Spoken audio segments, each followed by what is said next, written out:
નમસ્કાર દર્શક મિત્રો, ટીવી18 ન્યૂઝમાં આપનું સ્વાગત છે। સુરત અને તાપી જિલ્લાના પશુપાલકો માટે સુમુલ ડેરીએ મહત્વનો નિર્ણય લીધો છે। સંસ્થાએ પ્રતિ કિલો ફેટ દૂધના ભાવમાં રૂપિયાનું બોનસ જાહેર કર્યું છે, જેનાથી પશુપાલકોને કુલ રૂપિયાનો ભાવ મળશે।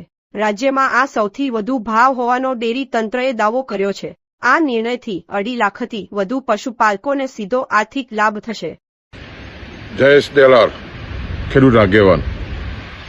સમગ્ર દક્ષિણ ગુજરાતની જીવાદોરી સમાન સુમુલ ડેરીએ ખૂબ જ સારું બોનસની જાહેરાત કરી છે। 120 રૂપિયા પશુપાલક તરીકે આવકારીએ છીએ ને ખાસ કરીને આઝાદી સમયે અમૂલની સ્થાપના પછી શરૂઆત થયેલી આ સુમુલ ડેરી વડીલોના આશીર્વાદથી ખૂબ જ પ્રગતિ કરી રહી છે।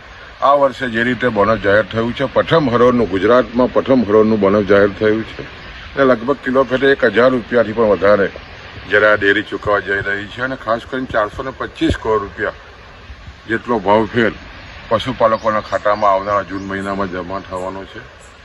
ખૂબ જ પશુપાલકોમાં ખાસ કરીને આનંદની લાગણી છે અને જે રીતે આ ડેરીએ મજબૂત નેતૃત્વ ખાસ કરીને પશુપાલકોએ પૂરું પાડ્યું છે, એને કારણે આજે સમગ્ર દક્ષિણ ગુજરાતમાં અને ખાસ કરીને ગુજરાતમાં પશુપાલકો ખાસ કરીને 2.5 લાખથી પણ વધારે પશુપાલકોની જીવાદોરી સમાન સુમુલ ખૂબ જ પ્રગતિ કરી રહી છે અને ખાસ કરીને સહકારથી સમૃદ્ધિ જે ભારત સરકારના સૂત્ર સાથે આ ડેરી ખૂબ જ પ્રગતિ કરી રહી છે અને એના અનુસંધાનનો આજનો આજે ભાવફેર બોનસ ખૂબ જ આવકારદાયક છે।